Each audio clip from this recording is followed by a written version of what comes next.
Bienvenidos a Lecturas de Aullido. El día de hoy les voy a contar el primer capítulo de la historia Eternidad Compartida, escrito por Rebecca Fitz. Prólogo.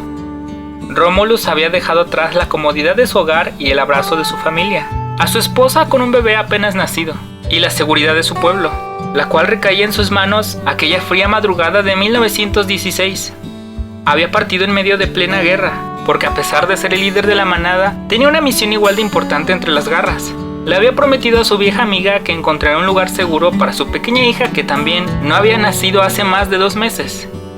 Se encontraba ahora en una carreta vieja, conducida por un extraño hombre al que no recordaba haber visto, pero cuya amabilidad con respecto al aventón había sonado lo suficientemente leal como para encomendar su seguridad y la del bebé las horas que le tomaran llegar a su destino. Romulus jamás se equivocaba cuando su hocico se topaba con un corazón noble. Era algo que caracterizaba a su especie después de todo. Y a pesar de que ahora los lobos se encontraban en guerra con sus más viejos enemigos por la más obvia de las razones, guardaba la esperanza de que una vez que su misión culminara, eventualmente todo volvería a ser pacífico como antes. La guerra, que había comenzado hace cerca de 2 semanas, había arruinado a su paso cada metro de pradera, bosque y pueblo que alcanzaba. Y ver los pastizales quemándose a lo lejos no era el mejor de los panoramas, menos con el estrepitoso sacudir de la carreta por aquel camino lleno de piedras escurridizas. Aún así, con el corazón achicado, el avejentado hombre se limitó a suspirar y volvió su mirada a la inocente criatura que dormía en sus brazos, envuelta en un manto blanco, y acarició su rosada mejilla cuando notó que estaba a punto de romper en llanto. «Tranquila, pequeña, solo nos quedan unas horas de viaje», agregó con calma sin demasiado éxito, puesto que un creciente llanto se dejó oír tras sus palabras. Había escuchado los llantos de su primogénito un sinfín de veces, y todavía resonaba en su cabeza el llanto de su segundo descendiente, pero ninguno de ellos se asemejaba al que estaba escuchando salir de aquella criatura. «Debe tener hambre», sugirió el hombre de la carreta desde el asiento sin girar su cara hacia Romulus, a quien esas palabras no lograron ayudar demasiado. «Puede intentar darle un biberón de los que se encuentran en esa caja». «¿Disculpe?», le preguntó antes de notar a la vista un cajón de madera cubierto con una lona. Lo destapó y efectivamente, había biberones con leche fresca que estaban siendo cuidadosamente transportados para el hospital donde están atendiendo a las víctimas de bajos recursos. «Me dirijo a la misma estación que usted, a dejarlos para que el tren se lleve la mercancía», explicó el hombre. Romulus no hizo más que exhalar una sonrisa antes de tomar una de las botellas. Su corazonada había resonado por un motivo, y ahora él sabía cuál era. De alguna forma ese destello de esperanza entre tanto caos le alivianó el pecho, y eso a su vez calmó el llanto de la bebé. El biberón fue de ayuda, claro, y de su total agrado. Le alcanzó hasta unos kilómetros antes de llegar a la estación, donde ambos hombres se despidieron y cada uno tomó su rumbo. La mañana ya se dejaba asomar a lo lejos cuando entró a la estación llamando la atención de más de uno, quizás por el aspecto algo descuidado con el que se presentaba en su forma humana. Quizás era solo su cansado rostro, o quizás simplemente era él quien tenía una rara impresión sobre la gente que lo rodeaba. Después de todo, a esas alturas y tan lejos de su pueblo, era de esperarse que la mayoría, si no es que todos, fueran simples seres humanos. Quizás ellos también notaron que él no encajaba, que no era de los suyos, y probablemente en sus mentes había un lugar para suponer que él, en efecto, era víctima de aquella infame guerra que para esas personas no significaba más que una leyenda, para contarles a sus nietos antes de irse a la cama. Y esa tensión era algo difícil de disipar, así que Rom dio sus esfuerzos para asomarse a la ventanilla a comprar su boleto, y sin más fue a sentarse al banco exterior, justo frente a donde el tren habría de parar en aproximadamente 20 minutos. Le dio otra mirada a la bebé, que en todo momento no habría hecho más que dormir con la panza satisfecha y no pudo evitar sonreír. Pensó también en todo lo que había detrás de aquel viaje que estaban emprendiendo y el porvenir de ambos. Sabía que no era la última vez que la vería. El tren llegó 5 minutos adelantado, lo que le dio la posibilidad de subir cuando todavía estaba vacío y elegir el lugar donde los rayos del sol le harían sentir cálido la mayor parte del camino. La humedad de las ventanas empañadas tapando la visión y lo cómodo y estático que se sentía el viaje, en combinación con el cansancio que cargaba encima, no le dejaron al hombre mayor opción más que apoyar la cabeza por el costado de la ventana y cabecear un par de veces antes de dormirse. Se levantaba de estación en estación con el pitido del tren y abría rápidamente los ojos para comprobar que la bebé estuviera bien y analizar a cada pasajero que subía y bajaba. Nadie se había sentado enfrente suyo, y la única persona que irrumpió su sueño fue la amable señorita del personal que le ofreció una taza de té, la cual rechazó con respeto. En otras circunstancias le habría ganado las ganas de reconfortarse entre sorbo y sorbo, pero su misión era de tal importancia que incluso dejarse fiar de los humanos en el más banal de los actos le parecía imprudente. Esperó con paciencia hasta que por fin el cuarto túnel que reflejó su sombra en el piso del vagón indicó que había llegado a su destino.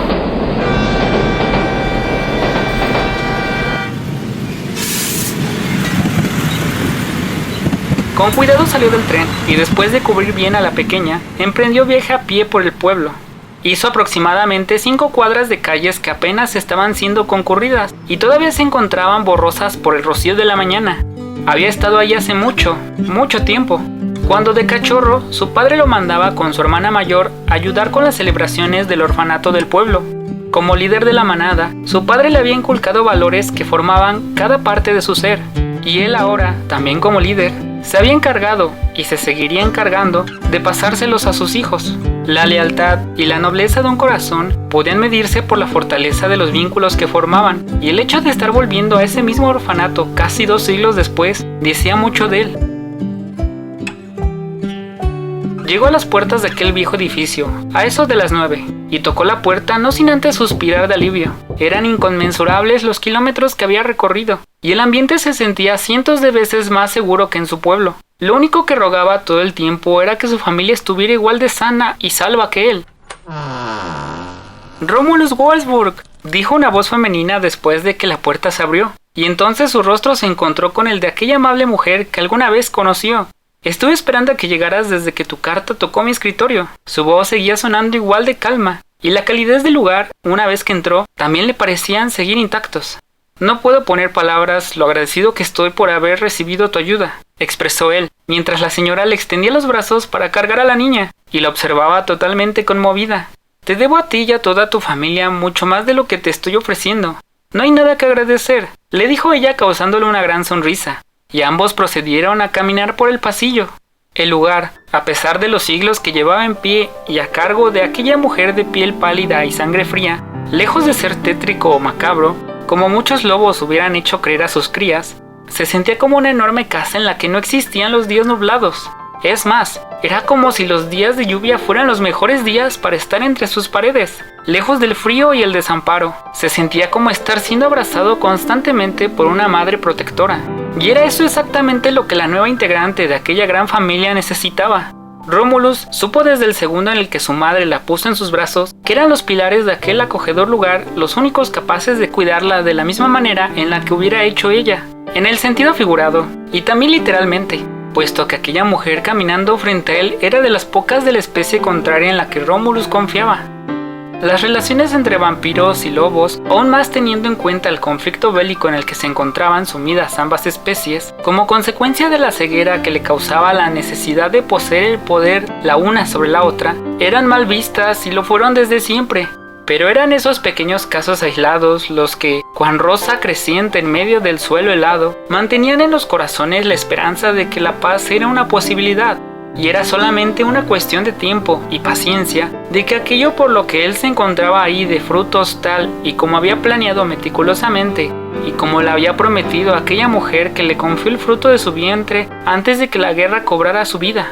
«Voy a volver, dentro del tiempo que sea, no importa cuándo, en cuanto me llames. Sé que vas a encontrar el momento adecuado», le dijo él mientras ambos miraban por uno de los grandes ventanales. «Me voy a encargar de encontrar el mejor lugar para ella, no importa cuántos años me tome», respondió la mujer mirando a la pequeña que ahora tenía sus ojos color cielo abiertos y puestos en ella, como si hubiera encontrado algo familiar en su mirada. «Estoy seguro de eso», intercambiaron una sonrisa que selló entonces el pacto de lealtad entre ellos, una vez más burlando la enemistad de sus raíces, y abrió paso a la siguiente etapa. Antes de marcharse, Romulus le dio una última mirada llena de esperanza al pequeño bulto envuelto en mantas que había cargado consigo todo el viaje, y se acercó para que su dedo meñique fuera envuelto con toda la palma de esa pequeña y pálida manita, mano que a pesar de ser tan pequeña, tan débil, tan ajena a ese mundo que la rodeaba, cargaba consigo una importante misión. Ella, tan pequeña, había movilizado al gran líder de una especie enemiga milenaria kilómetros lejos de casa para que le encontrase un refugio. En ella recaía el último suspiro de fe de miles de generaciones, que fueron parte del conflicto que les arrebató tanto, por un tiempo tan largo que era imposible de poner en palabras. Ella no lo sabía, pero era el presagio de un giro del destino legendario. Ahora solo quedaba esperar.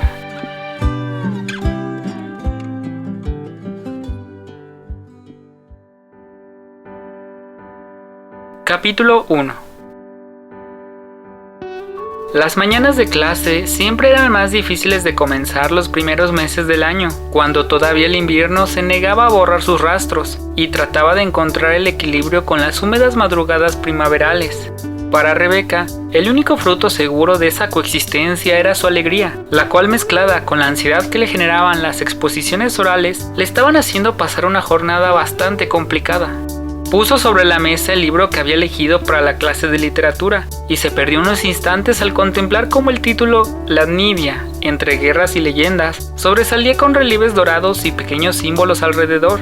Amaba ese libro con locura porque le apasionaba el misterio que envolvía el pasado de su país.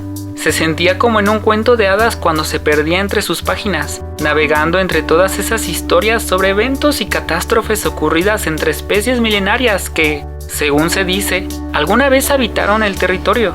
Suspiró al imaginarse defendiendo ese contenido, y luego llevó la mirada hacia el banco vacío a su lado. Era de esperarse que Diane llegara tarde. Era algo que pasaba usualmente, sobre todo los primeros días, y eso hizo que se preguntara cuál sería su excusa esta vez antes de abrir el libro en la página que había dejado marcada la noche anterior. Había repasado su exposición un par de veces en su cabeza y buscaba con cada renglón que leía cómo acomodar la información, sin dejar espacio para dudas ante cualquier posible pregunta que saliera de la boca del profesor. No quería empezar el ciclo con una mala calificación, no en su tercer año. El 2016 era un año que habían estado esperando con sus amigas desde que entraron a la secundaria. Era un año muy importante porque significaba que a partir del segundo semestre ya tendrían edad para escabullirse en las fiestas de los chicos del último año y pasar desapercibidas. También les esperaba el baile de otoño a fin de curso, que se organizaría para celebrar el bicentenario de Hollow Grove, su querido pueblo. La mañana de clases ya había comenzado. Diane hizo su entrada triunfal al salón apresurada y casi corriendo fue a sentarse al lado de Rebeca, quien la miró esperando su explicación. «Me dormí y tuve que esperar a que Josh encontrara las llaves de su auto», explicó rodando los ojos. Rebeca exhaló una risa. «¿Notaste cómo todos andan alterados?» «¿A qué te refieres?», preguntó Rebeca mirando a su alrededor. «A mí me parece que todo está en orden». «No me refiero a esos ineptos, pero el personal, la directora», volvió a decir con el ceño fruncido. «Me la crucé en el pasillo esperando un regaño, pero ni siquiera me miró porque andaba pidiendo a los gritos que arreglen el hall de entrada. Nos enteraremos durante la mañana, supongo». La tensión volvió a sentirse una vez que el profesor Miles pasó por la puerta. Rebeca solo respiró hondo y no le quitó los ojos de encima hasta que llegó a la otra punta del salón a dejar su maletín sobre el escritorio. Él saludó, se recostó por el mueble, acomodó sus lentes y se cruzó de brazos frunciendo los labios. «Bien, no tenemos tiempo que perder hoy», sentenció, tomando la lista de asistencias, deslizando su dedo por los nombres hasta que paró en uno de ellos y, tras fruncir los labios, lo pronunció. «Fitzgerald», agregó y buscó entre todas las caras aterrorizadas para finalmente hacer contacto visual con ella. «Tú puedes con esto, mi reina», la animó Diane. Rebeca sonrió tímidamente y él levantó la quijada. Así que no le quedó más que asumir que la suerte le había dado una patada y se levantó de su lugar.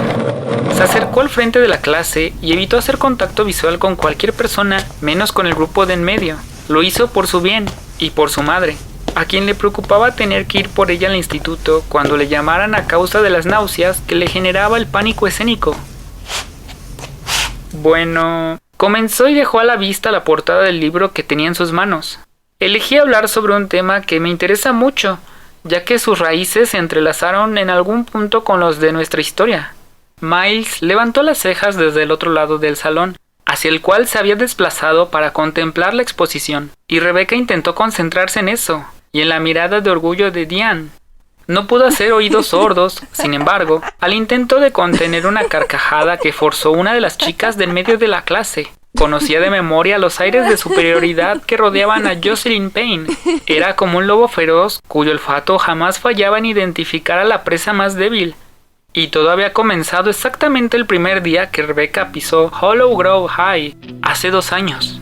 El recuerdo patente volvió a su mente con un gusto amargo. De repente, como si no conociera el lugar, revivió el momento en que se encontraba caminando por los pasillos con los libros en mano y mirando distraída el número de los casilleros, intentando dar con el suyo. Iba tan distraída esa vez que no notó que Jocelyn iba apenas unos pasos delante suyo, y chocó con ella haciendo que se le empapara la camisa con el café que llevaba en un vaso. Recordaba demasiado bien cómo la electricidad recorrió sus mejillas cuando Jocelyn se giró y la fulminó con la mirada, incapaz de pronunciar una palabra hasta que la rabia le permitió ordenarlas en la punta de su lengua. ¿Cómo te atreves?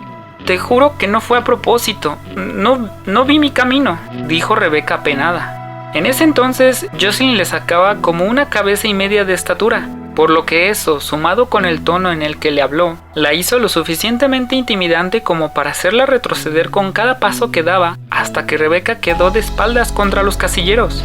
«Será mejor que comiences a hacerlo», agregó y miró su ropa. «Esta camisa costó más de lo que todas las mugrosas cuotas de tu matrícula en este lugar pueden juntar, y la próxima vez no te la voy a dejar pasar tan fácil. ¿Cuál era tu nombre siquiera?» «Rebecca», le había dicho con la voz temblorosa, y sus piernas se sintieron igual, seguidas del frío baldazo que le hizo sentir la forma en que la rubia de cabello perfecto la analizó de pies a cabeza. «Eres la hija adoptiva de los Thompson, ¿no es así?», preguntó cruzándose de brazos. «¿Quién te lo dijo?», preguntó ella confundida. «Mi madre es la mismísima alcaldesa. Sabe cada movimiento de este pueblo y obvio que yo también», alardeó acomodándose el cabello. «Claramente ya habrás notado que este no es tu lugar. No sé de dónde saliste, pero será mejor que cuides lo que haces si no quieres que te devuelva ese hueco». Habían pasado 4 meses, hubo cambios de clases, surgieron nuevas expectativas, y Rebecca había crecido 1 cabeza de estatura desde ese entonces, pero la duda de por qué Jocelyn siempre la atacaba a ella seguía siendo una incógnita. Ni siquiera replantearse qué sucedió con las 2 oraciones que había dicho hace un instante para haberle causado esa reacción tenían sentido alguno. De todas formas, solo la miró a los ojos esperando que soltara su veneno.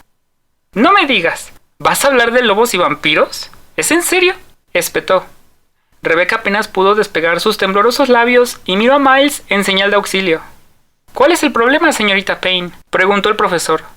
«Según lo que recuerdo, profesor», dijo girando su torso hacia el hombre, «la consigna que nos dio era elegir algún hecho histórico importante relacionado con el pueblo, en honor al bicentenario». Recordó y sus amigas asintieron. Después, volvió a girarse hacia Rebecca, que quedó inmóvil, y todavía no satisfecha con eso, le sonrió.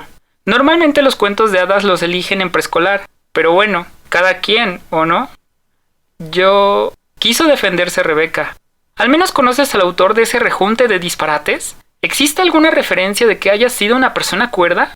«¿Quién es el autor?», insistió Miles. Rebecca dio todo de sí por controlar el frío de sus extremidades. «Se llama Victor Prager y no encontré nada sobre él, pero le juro que busqué en todos lados», se defendió, y Jocelyn soltó una risa de victoria.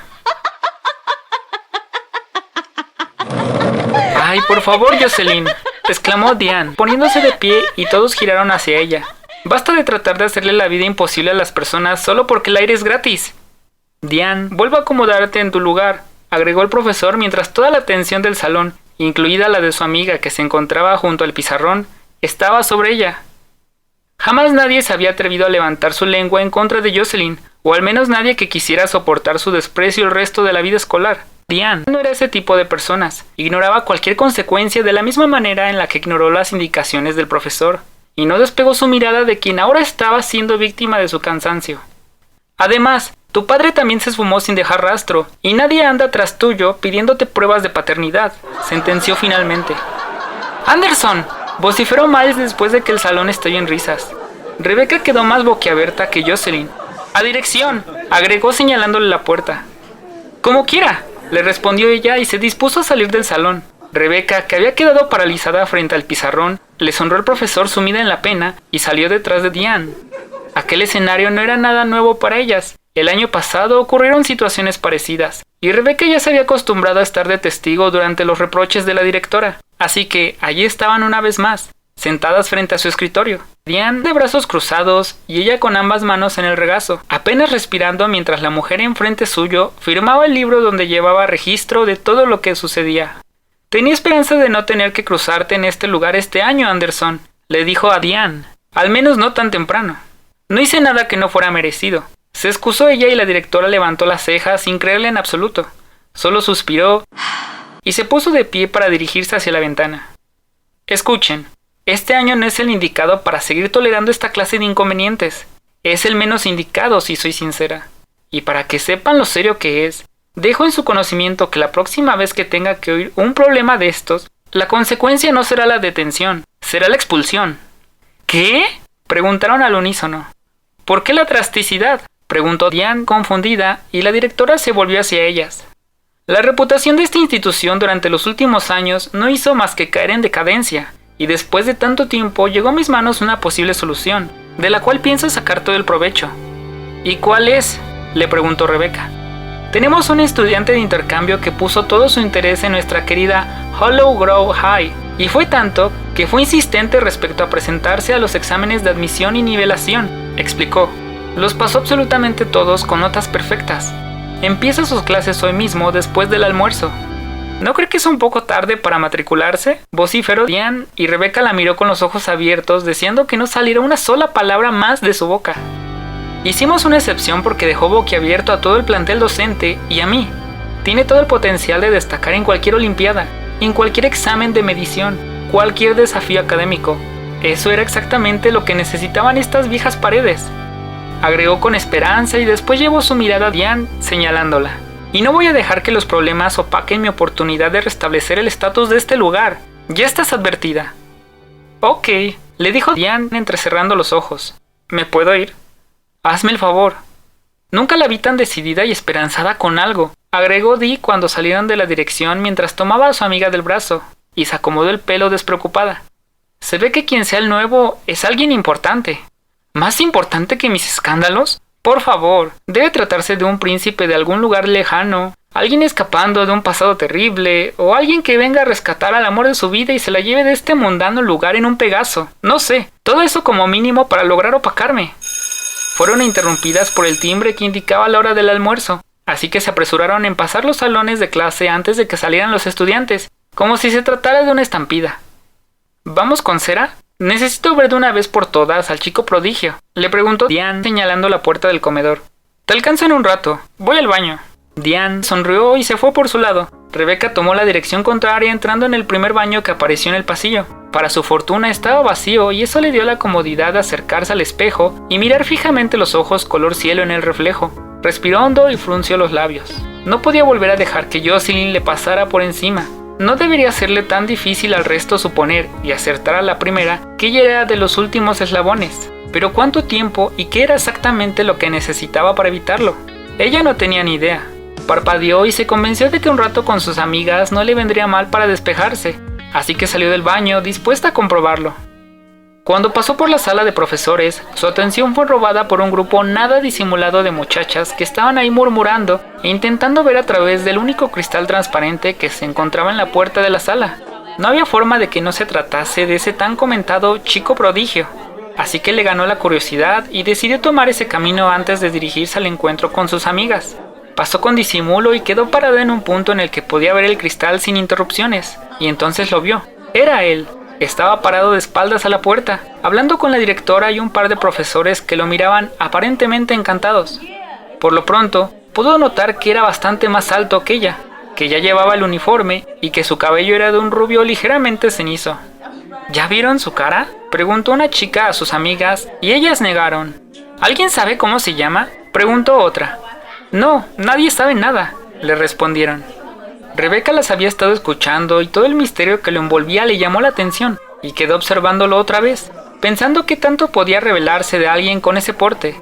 Se perdió de tal manera en sus pensamientos que no notó cuando los profesores, riendo de la aglomeración de las alumnas que se habían manifestado, le indicaron a él que mirara y entonces giró. Había más miradas sobre él de las que se pueden contar con ambas manos, pero sus ojos se pusieron exactamente sobre los de Rebecca, que habían estado estáticos sobre su silueta. Fue ahí cuando ella lo notó y sintió como esos ojos grises y al parecer llenos de historia miraron directo a su alma. Pasó todo tan rápido que el tiempo no le alcanzó para apreciar la sonrisa que se había dibujado en la cara del joven. Ella solo parpadeó volviendo a la realidad, y de los nervios, lo único que pudo hacer fue mirar hacia donde estaba dirigiéndose primero, y procedió a marcharse después de acomodar su cabello. Llegó a su casillero a dejar el libro de literatura, y no pudo evitar escuchar la conversación entre Jocelyn y sus amigas del otro lado del pasillo. ¿Sabías que llegó un chico nuevo de intercambio? Claro que lo sé. Mamá me cuenta todo lo que pasa en este lugar. Obvio de forma presuntuosa. ¿Sabes su nombre? Insistió una de sus amigas. No, pero tengo la manera perfecta para enterarme. Rebeca rodó los ojos y se dirigió a encontrarse con las chicas en el patio. Tardó unos minutos para encontrarlas, pero cuando las divisó sentadas en el piso cerca de las paredes, se apuró a llegar a ellas. ¿Ya viste al nuevo?, le preguntó Diane a Serafina. Solo sé que está en el mismo salón que Tony y Josh. Diane abrió los ojos muy interesada en esa información.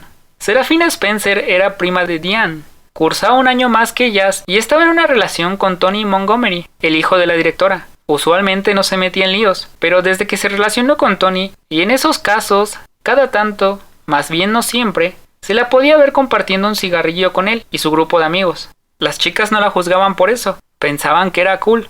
Después de todo, por ir un año adelantada, tenía edad suficiente para hacer lo que quisiese. ¡Mierda! ¡Está por allá!, dijo Dee y su prima sonrió de la misma manera. Sera, no puede ser, se junta con Tony, volvió a decir Diane y ambas chillaron de la emoción. ¿Sabes lo que eso significa, no?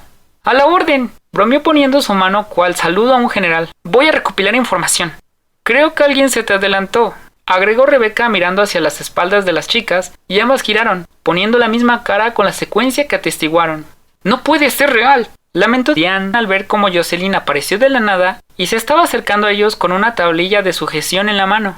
Quedaron boquiabiertas cuando ella le tocó el hombro y comenzó a hablarle. Él literalmente dejó de hablar con sus amigos y se puso las manos en los bolsillos para prestarle atención a lo que sea que Jocelyn estaba diciendo. Y sonreía cuando le hablaba, y ella anotó cosas en su planilla. Va a ser un final de mañana insufrible, lamentó Dee. En efecto, cuando regresaron a clase tuvieron que soportarla rodeada por sus amigas y un par de compañeras más disfrutando como nunca ser el centro de atención. Por suerte se sentaron un par de lugares adelante, así al menos no tendrían que ver su cara, pero no pudieron evitar escuchar de lo que hablaban. ¿Cómo luce de cerca?, preguntó una de las chicas. Créanme, es cientos de veces más lindo de cerca, le respondió. Y estuve tan cerca que puedo asegurarles que su perfume le suma puntos extra, alardeó. Pero danos la información importante, le dijo su amiga. Su nombre es Nicolás, dijo y todas suspiraron. Viene de Rumania y dijo que le encanta el pueblo. Le recomendé un par de lugares para visitar y le dije que si necesitaba más información podía contar conmigo, ya que soy hija de las 2 veces reelecta alcaldesa de Hollow Grove. Rebeca y Dee se miraron al mismo tiempo, evitaron reírse y siguieron prestando atención a la clase. Cuando salieron, después de respirar el aire fresco como si hubieran salido de la cárcel tras una interminable condena, fueron caminando casi media cuadra juntas, hasta que Serafina se unió a ellas con una energía llena de picardía. ¿Qué pasó con tu cara?, le preguntó Rebeca. Conseguí información relevante, dijo emocionada abrazándolas por el cuello. Sí, nosotras también, dijo Diane con mucha emoción, de parte de Jocelyn. ¿Qué dijo ella?, le preguntó su prima frunciendo el ceño. Que se llama Nicolás y que viene de Rumania, contó Rebeca y Dee asintió. Bueno, ahí hay una verdad y una mentira, agregó Sera después de mirarlas a ambas y ellas la miraron confundidas. Logré verme con Tony un rato después de la primera clase y aproveché para preguntarle. Su nombre es Nicolás Hemingway y viene de un pueblito al sur de Polonia. ¿Cómo?, preguntaron ambas casi al unísono y ella asintió. Tuvieron que parar en medio de la acera tras semejante giro de trama. Pueden creerme, está viviendo con Tony y su madre mientras encuentra un alquiler de su agrado. Además de que Dolores le encargó a Tony que le ayude a ambientarse tanto al pueblo como a la institución. Son prácticamente uña y mugre desde entonces, así que no creo que él me haya mentido. Entonces, dijo Diane y miró a su amiga. Esconde algo, sentenció Rebeca. Debemos enterarnos antes que la maldita de Jocelyn, insistió Diane y estuvieron todas de acuerdo. Tengo la solución en mis manos, alardeó Serafina y las chicas se miraron mientras sacaban 3 panfletos del bolsillo, y lo digo literalmente. Diane tomó uno y sonrieron como si tuvieran en sus manos un mapa con la guía exacta hacia el tesoro. ¡Es perfecto! ¿Una fiesta?, preguntó Rebeca no muy convencida al ver que la organizaban los chicos de último año. Es este viernes en la casa de Tony. Siempre organizan una al comienzo del semestre. Esta vez la pospuso porque quería que coincidiera con el viaje de negocios que hará Dolores, explicó Serafina. Diane sonrió de oreja a oreja, y eso terminó por convencer a Rebeca, aunque la idea no tuviera ni pies ni cabeza, que cuente con nuestra presencia. Muchísimas gracias por escuchar esta historia. Si te ha gustado el capítulo, no olvides darle like, comentar y compartirla con tus familiares y amigos. En la descripción del video te dejo las redes sociales de la autora, para que puedas conocer más de sus obras. Aquí te dejo unos cuentos y recomendaciones que seguramente te encantarán. Nos vemos en la siguiente lectura de Aullido.